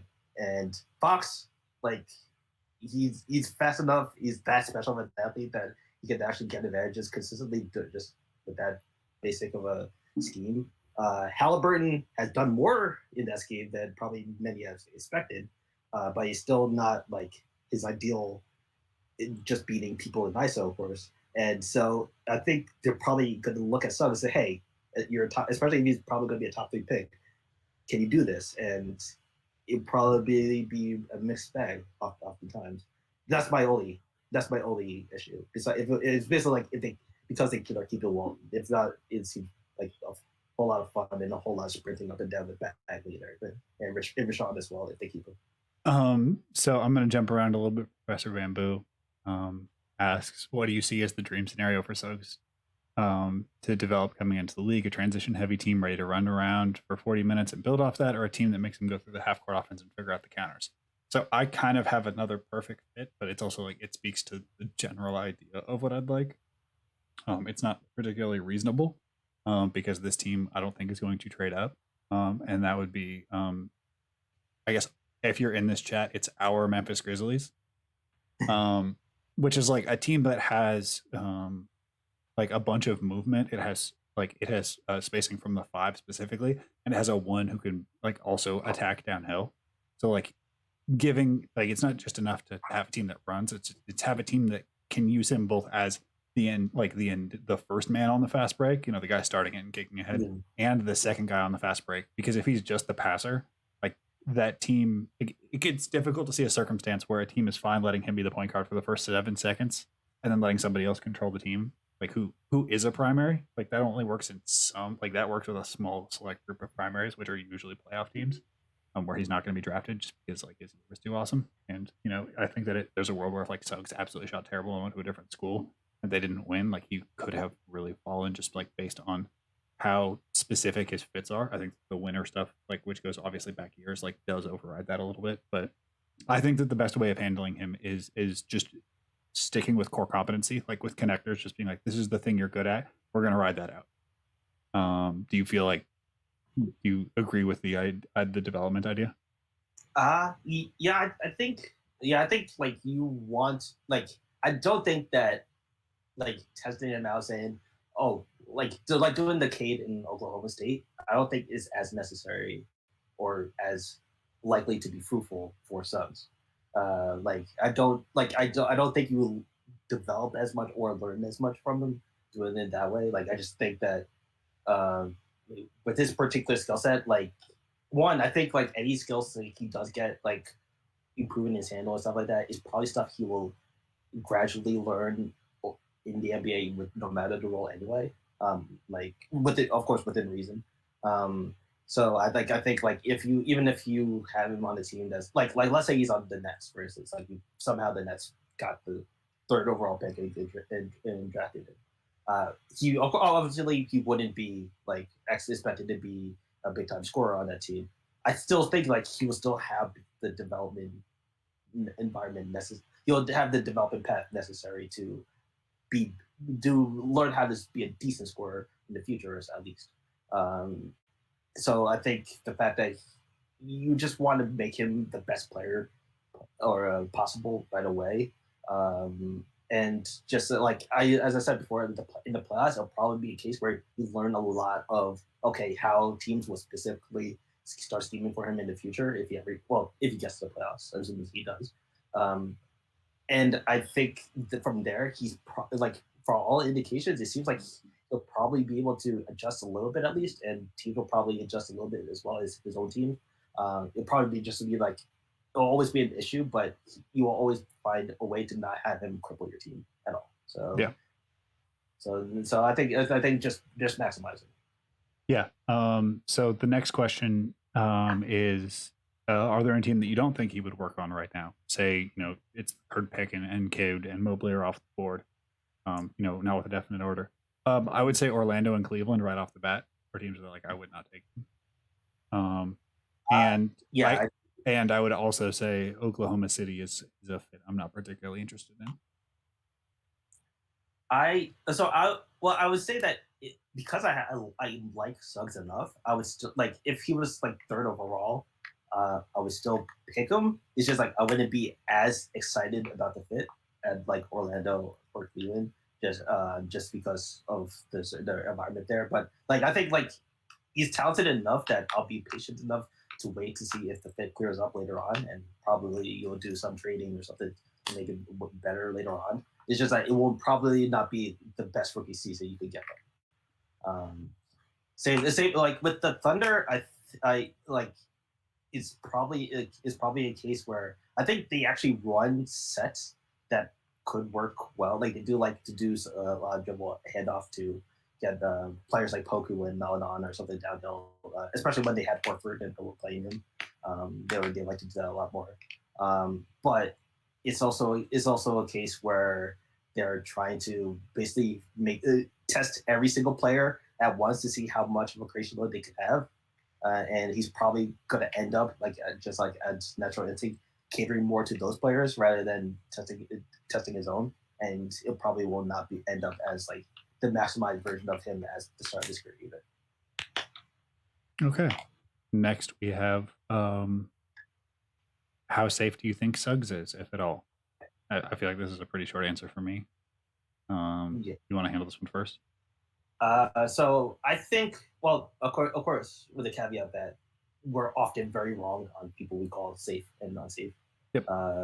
And I think that we probably should be a lot less diligent doing that though. And I also do think that generally speaking, the order we rank player prospects, quote unquote, it is usually actually more aligned with safeness than we think. Like sometimes there's a case where it feels like there's only one development path that gets a great player and the other development paths are it. But most of the time, like if you think Suggs is going to be a great player, you also think that at worst he's probably going to be a solid rotational player. And I like Suggs enough that I think like the fact that he has a lot of ways to fit in around other teammates. Like we already seen him in a great situation, which is of course could hide his weaknesses, but also shows you just how like additive he could be in those great situations. Like as much as Gonzaga helped him, he did help Gonzaga a lot because by offering elements they didn't have naturally through other players. And I think that element does make him a player that is very, very likely to be at least like a rotation player. I'll be pretty surprised if he's not at least a rotation player. But again, we could be very wrong about this stuff. Yeah. I mean, safe is generally a lie. If we mean safe as in like you put them in the worst possible situation and they're going to turn out okay, I don't think we mean safe. I think we're talking about like what's their survivorship ranking. And like at that point, like basically no one actually is except for like Braun because he did do that. I've had this theory of the draft is like I think Cade is probably bust proof, but I've also been joking around that I kind of want to test that theory out by having him in the worst possible situation ever and seeing how bust proof he actually is. Because there's a very good chance I'm wrong about that. But it feels like Cade. Look, it's like, oh, you can't fuck up Cade. Screw up Cade. Sorry, but okay. Again, we're often wrong about this stuff. Like weird things happen, or we just evaluate things. Also, like at a certain point, if you're telling somebody to go to the worst situation possible, not that like any of these teams are what I would call like the worst situation in the way the NBA used to be, like under Sterling, under Clippers, back when like things were truly dire in like basketball ops and like the visibility was so bad for some of these issues that like people weren't aware of how tough it was for the players. Like you're not talking about basketball ability, you're just asking about their spirit and like how much they're willing to overlook to just do their job. And like, yeah, at a certain point, this is not a basket. Like safety versus not safety is not a basketball question. Like, because I mean, like if we're talking about like survivorship bias, like Colin Sexton, also that. Like Colin Sexton was not going to not turn into whatever Colin Sexton wanted to be. Like there are obvious like limitations around that because like he's not built Braun, but just like that dude was not going to be truly like, oh, I guess I don't care. The next question is from Ray. How comfortable would you be playing Suggs with a smaller guard or as the resident pseudo wing in a 3-guard lineup? You want to answer that first, or do you have an idea? Yeah, I mean, I would be very comfortable. One of my favorite like there's some, like you want to play Suggs with Springer. I would like to play Suggs with Sharif. That would Because be a lot of fun too. that would just like the opposite side basically too. yeah, I mean like I again like I'm going to be talking about this in the next stream that we do, and when we get to 500 views on the old stream, we will have that up. But we'll talk about how the two guard is generally dead, and that like there needs to be a popular reinvention of the two guard. I mean, we've sort of been talking about the reinvention of the primary as a concept, but I think that if you put Sharif and Suggs together, you could find a number of two guards to hide Sharif on without there being real issues. I think that using him as the pseudo wing in a 3-guard lineup is really possible, especially as he starts to add like more bulk onto his frame. I think that like finding like in Sacramento, you could get him to sort of do the thing that I think Springer will do, is just like you treat him as a wing. You just tell him to like crawl in every wing's handle and just be like, we don't care about the fouls. They're not going to call that much because you're small. I think that's totally possible. It's just a matter of like how willing that team is to run. And if you're rolling out 3 guards with the pseudo wing and a 5 who can shoot, you're just going to play a million miles an hour again, like the Kings likely should. So next we're going to jump to, is it crazy to say AO is a better player is a better prospect than Keon Johnson? Would you like to handle this one? I don't like calling people crazy out of habit, but I would like you to have a thorough evidence as to why. It's not a claim I would take. I think AO has his strengths, but talking about the pseudo wing concept, I think it's not like a cool possibility. It's kind of a necessity for AO in just the way he plays. Like if a team doesn't find a way to use him in that lens and the right structure around him, I don't know if he's actually that helpful. With Keon, I think is up again talking about like safety is not really a thing with it. And with Keon, I would never say that. Oh, he definitely will find a better, easier role. He has, of course, his limitations. Like talk about handle with Suggs. Keon it's rough when he dribbles a lot of times. He's not even able to get downhill as much despite nominally being a better athlete. But I think one is approach in terms like I think he sees the floor better than AO. I think he has more interesting movement skills and more interesting instincts as a defender, even though he could be overeager or more mistake prone is in some cases. I don't even know if more mistake prone is the right way to phrase it. But and I also do like the fact that he does have some go-to moves in the half court. Like he does have the ability to rise over defenders with this jumper. Like you could argue how effective it will be. I think it'll be perfectly adequate in the range that he'll probably use them as. And I think he'll be great as an off-ball cutter and stuff and whatnot. So I'm not saying that Keon is going to be one guaranteed leaps and rounds better, but I think he's a lot more interesting as a prospect. Yeah, I think I am lower than most people that I know on Keon, and I would say I have a pretty large gap between the two players. AO is sort of a player that I think is going to be very interesting as like a second draft, or is going to be more valuable to a good team than to a bad one, and that like it's easier to downsize his role and get the good parts without sacrificing any of the or without exposing him to say the playmaking. Just like the connecting bits by making him a more insular player on a better team, you probably get more value out of him. So I would say that I would have a good difference between those two players. Yeah. And also, it's key to remember that AO is also a lot older. So, like, AO was very good for Illinois this season. Keon was less good as a freshman, but imagine him as a junior, and it'll probably be at least a much closer gap in the NCAA context. All right, so I think we're gonna go 3 more questions, just quick. All right. So if you had to pick one senior to use their extra year of eligibility, who would it be?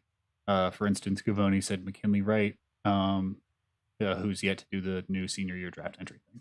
So senior who you would like to see go to the Ignite for next year, who currently have Jaden Hardy and Michael Foster, and Fembo Zhang, who's my boy, well-known Fembo Zhang stand.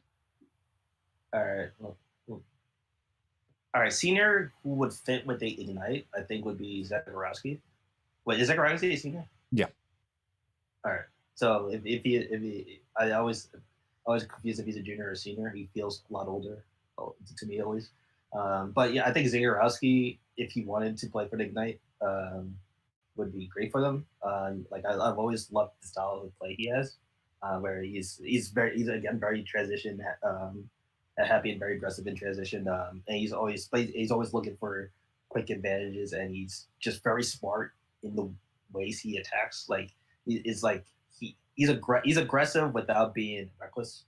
In a way I really like, and being aggressive in a way that's not reckless is very much what Hardy and Foster need because they tend to be more of the latter in terms of reckless in approach.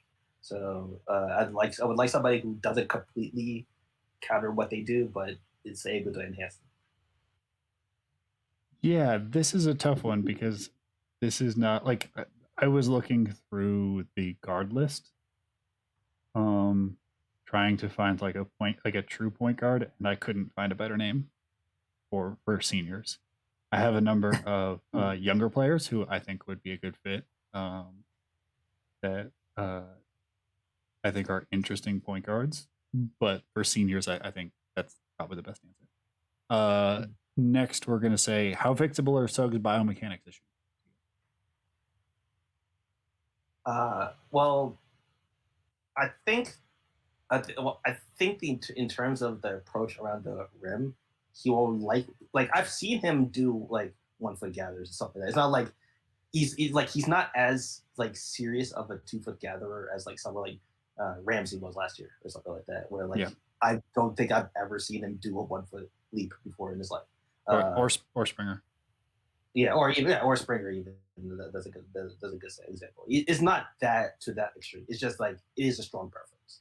So I think as he plays in the league and as teams to say, hey, in these situations, we're going to definitely deny you if you always are going for this 2 foot gather out of instinct. I think he will adjust a tad in that respect. So that by mechanical respect, I think he will like adjust his gathering and his approach in like I think he'll like as you said about him needing more counters going downhill and him like learning more craft in terms of all right, don't instead of going full speed this way, learn to like maybe do a slight snake to the left or like slight slalom and then attack or something like that. I think he'll get good at gathering that because like it would be kind of necessary in respect, and I think just like he is not so locked in that respect. In terms of other biomechanical things like shooting, I think you said like you're pretty optimistic. I think that I'm pretty optimistic as well because he's kind of just starting on a difficult spot and he's kind of have to grow to doing something. It's some things. He's already gotten the hard parts down in a lot of respects, and I think he just has to do more consistency stuff. So with the shooting, especially, like I don't think he'll be sprinting like Kyrie off of screens or something like that, and like tilting in midair to straight shots. But I do think that he will be able to more consistently. Hey, you set a screen, I go quickly, and my shot every single time is good. My lower body is going to be flowing into my upper body and draining that shot, or not draining that shot, but having a good aligned shot. That's not all upper body as he used to.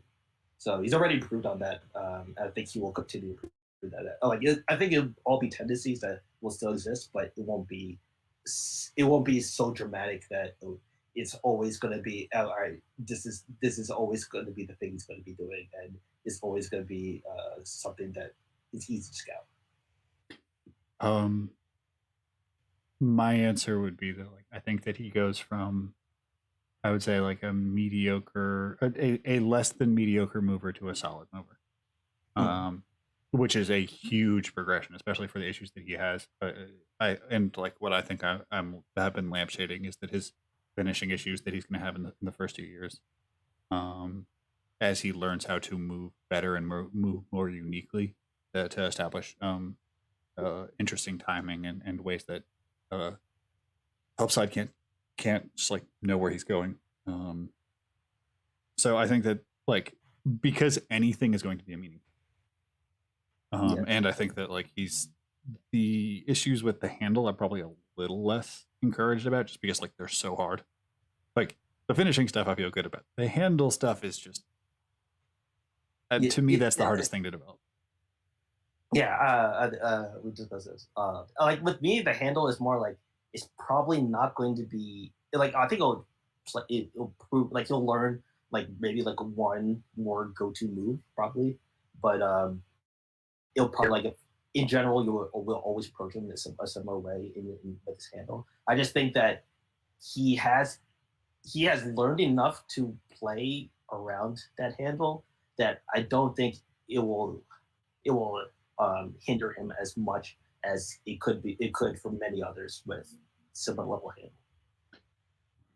Well, I'm going to finish with the most important question and the question that probably brought me here, and that is Jaden Springer, question mark, Jalen Suggs.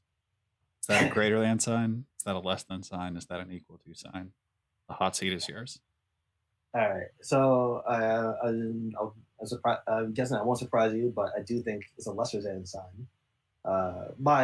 My thing with Springer is like I get the comparisons, and I also get the within the comparisons the reasons why you would actually favor Springer so much because he's younger. He in terms of being a strength based player, Springer is already like especially if you compare the age, he's even more ahead than him. He's slightly bigger.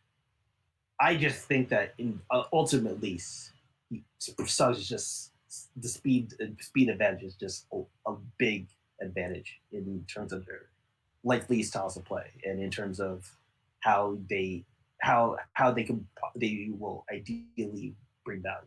Like with Springer, I feel like without having the ability to just even though defense is within like reasonable position, still being able to beat them with speed, it makes him have to be like a really really really good shooter in a way that Suggs just has to be a good enough shooter in for his style of play because he does have the speed that gets him advantages that you would not even think that he should because of how the defense is aligned.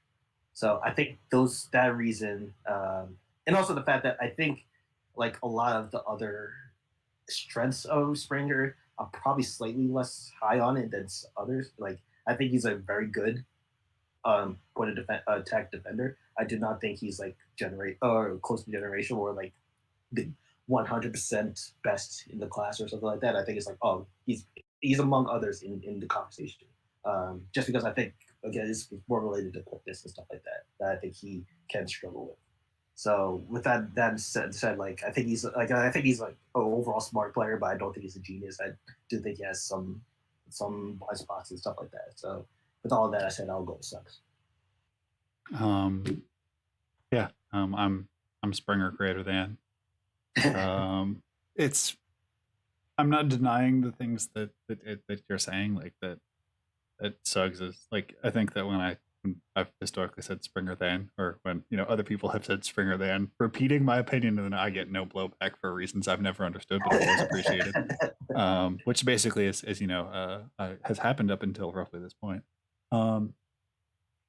Like I think that it's the positional versatility. I think it's the age. I think again I don't need to go into the tall Springer theory, but it is again a possibility in a way that it does not seem possible for Suggs. I think that like the positional the positional theory of Springer is a wider base of positions and a wider base of uses than Suggs, who seems to kind of be a thing with like varying levels of dribbling. And I generally bet on the wing, while Suggs can be seen as a smaller connector. like betting on the guy that I know to be a wing who will be used as a wing, and like whatever we may think Suggs is, there are people who think Suggs is a straight prime, and if he is used that way, I do not think that it like Suggs primary is very much something I'm like not interested in, Mm. especially on a bad for him for just like for creating value for everything. Um, so yeah, we've been going for a minute. Let everybody know where they can find you. Um, Uh, yeah, I'm at Ben Thrifty. Ben Thrifty. It's a I know it's a pretty random handle, but it is my handle. I'm on Twitter. You often just spamming randomly. Uh, it's not also it's not guaranteed that I'll be talking about basketball. Often will be, but it's not guaranteed. But yeah, usually that's mostly the only thing I would plug. Everything else, like yeah. So yeah, thank you, PD, very much for having me. Again, I love talking about Suggs because I do enjoy his game, even though it's not like I usually I'm a guy who loves like very unique players. Like even if they're not necessarily good or great, they're at least interesting. Like that's why I grew to love Poku last year or something like that. Even though I actually was anti Poku at the beginning before last year, um, and just because I like weirdos, and I don't really describe Suggs as a weirdo, but I just for whatever reason like I get whether it's just like the consistency of him always just doing stuff. Yeah, it just appeals to me. But yeah, I love talking to Suggs. If you ever want to send me a tweet on Twitter and about anybody else, there's a good chance I'll love talking about that topic too. I usually talk about a lot of random stuff on there. So again, thank you, PD. Thank you. I would say one of the people um, whose opinion I value most on Twitter.com. Someone who's not afraid to have interesting positions. Like I don't mean that as a backhanded compliment. I mean like well thought out. Like there are times where there's things you like I don't really want to say on draft Twitter, because like it's not worth the squeeze. But I often find you capable of having very nuanced conversations about very like small things, and I really appreciate you coming on here.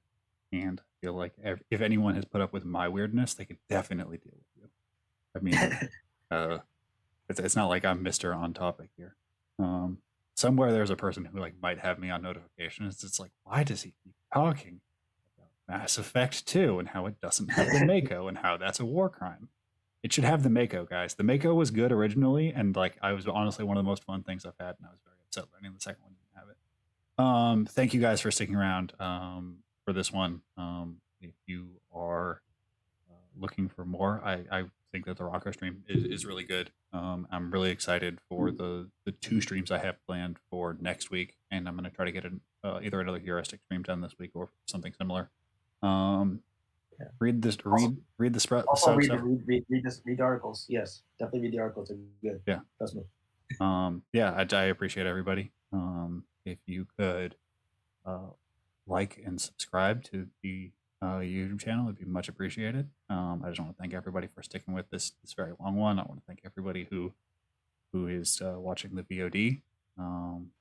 Yeah, if you have any if you have any extra stimulus money laying around, your boy could very much use it to buy new stats and video packages. Other than that, I hope you guys have a wonderful day. If your team is in the playoffs, I hope they win. If your team is in the playoffs, I hope they don't wear regrettable clothing to pregame. If your team is in the lottery, I hope that you get the player that you want. I hope that everybody has great. What day is it? Start of their week. I don't know what day it is ever. This is a recurring bit on the stream. All right. Thank you guys so much. Thank you. All right. Have a wonderful night. Have a good night, everyone.